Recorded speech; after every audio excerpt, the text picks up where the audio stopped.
Bonjour, bienvenue sur ma chaîne NutriPhyto TV. Je suis ravi de vous retrouver pour ce 5e commandement. Nous arrivons bientôt à la fin, le déconfinement est très proche. Nous avons vu déjà les 4 premiers commandements, l'assiette, la tête, le sommeil, l'activité physique. Et aujourd'hui, nous allons voir la flore intestinale. Que penser évidemment de ce fameux microbiote, de cette espèce d'univers absolument extraordinaire que nous sommes en train de découvrir d'ailleurs, puisque le séquençage de l'ADN de ce microbiote remonte à quelques années, donc c'est quelque chose de tout nouveau, et qu'aujourd'hui on commence à mieux comprendre les relations entre cette flore intestinale qui s'implante à la naissance, puisque je vous rappelle que le tout petit bébé, dans le ventre de sa mère, il a en partie, en tout cas, un intestin qui est stérile. Et c'est au moment du passage du col utérin, si c'est un accouchement par voie basse, bien sûr, que l'enfant va déglutir les premières bactéries qui vont coloniser sa flore intestinale. Et c'est souvent les sécrétions vaginales et fécales de la mère, d'ailleurs, qui vont permettre la transmission de l'écosystème de la mère vers l'enfant. Une fois que ces centaines de milliers et de milliards de bactéries vont s'implanter, ils vont coloniser tout le tube digestif et former une armée de petits soldats qui vont nous protéger.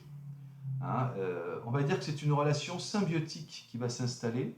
Nous offrons, nous hébergeons. Notre intestin, en tout cas, va servir de lieu d'hébergement de ces bactéries. Et en échange, c'est un échange de bons procédés, ces centaines de milliers et de milliards de bactéries vont nous protéger. Et en particulier, vont jouer un rôle très important sur notre système immunitaire. On le sait, toutes ces bactéries, ces familles qui constituent notre microbiote, jouent un rôle extrêmement important dans le dialogue entre les bactéries, les virus et tous les germes pathogènes qui vont passer à travers la lumière intestinale et notre organisme, de manière à informer le système immunitaire qu'il y a un potentiel danger face à un virus, une bactérie, une levure ou autre. Donc le microbiote joue un rôle d'informateur, il repère un petit peu les différents intrus et il va essayer d'empêcher que ces intrus pénètrent dans l'organisme, ça c'est sa première fonction. Il peut produire, ce microbiote, des toxines, des agents bactéricides, qui peuvent déjà empêcher la prolifération des virus et des bactéries au sein de cette lumière intestinale. Je rappelle que l'intestin, c'est la première surface d'échange de l'organisme, 600 mètres carrés. Donc, vous imaginez, ça en fait des frontières à surveiller et à garder. Donc, vous avez évidemment tout le long de ce tractus digestif des milliards de bactéries, en particulier dans le côlon, qui vont dialoguer avec notre système immunitaire. Donc, le premier rôle de ce microbiote, c'est d'avoir un rôle, on va dire, d'occuper l'espace. Évidemment, plus vous avez un microbiote développé, plus il prend de la place et plus il empêche les pathogènes de s'implanter sur votre mucus, sur votre barrière intestinale. Deuxième fonction, le microbiote, ça bouffe, ça se nourrit, ça mange. Forcément, ça va faire une compétition dite de substrat. C'est-à-dire que les pathogènes, s'ils arrivent et que la table est vide, ils vont partir, ils vont foutre le camp. Si vous avez un virus ou une bactérie pathogène qui, au contraire, arrive et qui trouve le nid douillet, qui a de la place, et qu'en plus il y a de quoi manger, lui il s'installe et il reste dans votre intestin. Donc le but, c'est de faire en sorte que votre microbiote, il nappe de manière assez parfaite et équilibrée la barrière intestinale, de manière à repérer les éventuels dangers. Donc ça c'est déjà le premier rôle de ce microbiote. Il a aussi un deuxième rôle, c'est qu'il peut repérer dans la lumière intestinale les ennemis. Et quand il sent qu'il y a un danger, il va en alerter votre système immunitaire endogène, le vôtre. C'est-à-dire que vous avez des cellules qui sont implantées dans la barrière intestinale et qui sont là à scruter ce qui se passe. Un petit peu comme le périscope d'un sous-marin, puisqu'on est à l'intérieur, là cette fois-ci, de la couche épithéliale de l'intestin. Vous avez des petites cellules qui s'appellent les cellules présentatrices de l'antigène et qui surveillent ce qui se passe. Ils ont une espèce de télescope qui regarde un petit peu à l'extérieur ce qui se passe. Et quand ils voient qu'il y a un ennemi qui peut pénétrer, tout ça alerté bien sûr par les petits copains de la flore intestinale, il va envoyer des troupes. On va voir d'abord les fantassins qui vont arriver, on appelle ça les cellules immunitaires de premier niveau, il va y avoir des macrophages, des phagocytes, c'est des globules blancs qui vont venir faire déjà un petit peu le ménage et le tri. Donc, comprenez que le microbiote, du coup, il dialogue. Lui, il est à l'extérieur, il est dans la lumière intestinale, il va dialoguer avec les cellules de l'immunité à l'intérieur de votre corps.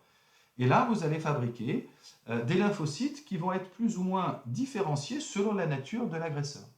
Donc, vous allez moduler en même temps la réponse inflammatoire, on parle beaucoup de réponse cytokinique. Et bien justement, le microbiote, il est là pour éteindre un petit peu le feu et protéger. Alors quand il y a le feu, qu'est-ce qu'il fait?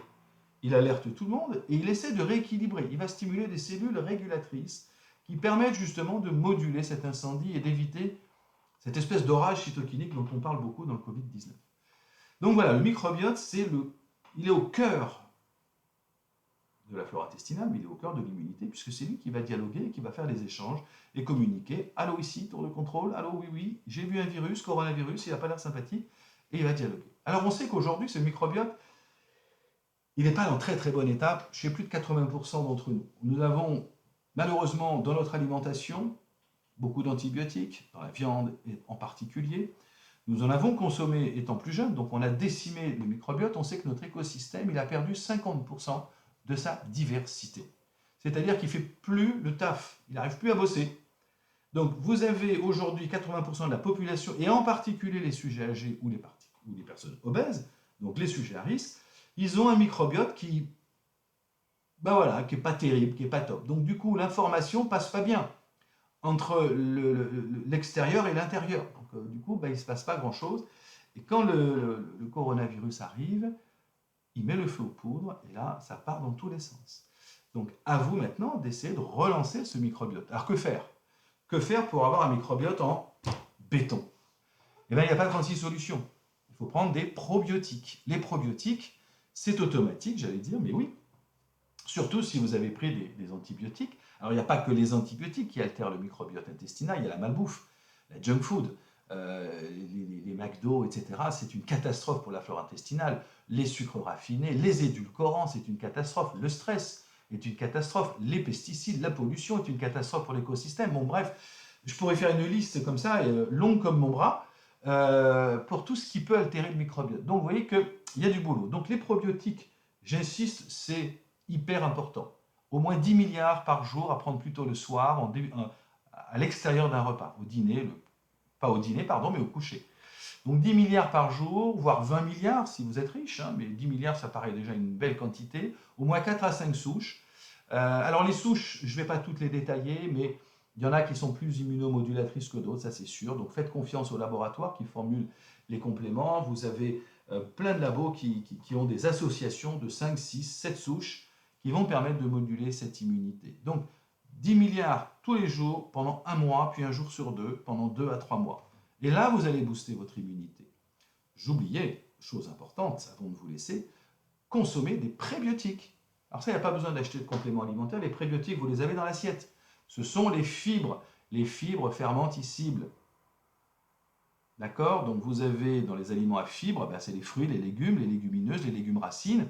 Tout ça, ça apporte du carburant pour nourrir votre flore intestinale. Et une des raisons qui fait que la flore s'est appauvrie depuis une cinquantaine d'années, c'est qu'on a divisé par 4 la consommation en fibres en 50 ans. On est passé d'une alimentation très riche, beaucoup de fibres, beaucoup de fruits, de légumes, de légumineuses, de lentilles, de quinoa, de légumineuses, à une alimentation extrêmement raffinée qui ne contient plus de fibres. Donc il ne faut pas s'étonner si aujourd'hui notre système immunitaire il est à la ramasse. Donc probiotiques, prébiotiques, travaillez aussi sur la barrière intestinale, ce qu'on appelle les jonctions serrées, évitez que votre intestin soit une véritable passoire. Il faudra aussi de la glutamine, 3-4 grammes par jour, des anti-inflammatoires, pas ceux qu'on achète, vous savez, les anti-inflammatoires non stéroïdiens. Là, très important, on vous a diabolisé les anti-inflammatoires allopathiques, et puis après on a fait raccourci en disant que les anti-inflammatoires phytothérapeutiques avaient le même effet. Pas du tout, on vous a induit en erreur. Les anti-inflammatoires en phytothérapie modulent l'inflammation. Les probiotiques modulent l'inflammation. Ça veut dire qu'ils vont adapter la réponse immunitaire en fonction de l'agresseur. Donc on n'a pas de risque. Donc prenez du curcuma, n'ayez pas peur, de la quercétine. Ne diabolisons pas, nous sommes en préventif. Et le prochain chapitre, d'ailleurs, sera consacré à la phyto-immunothérapie. Merci de votre attention et je vous dis rendez-vous à notre prochain YouTube TV. Bye bye.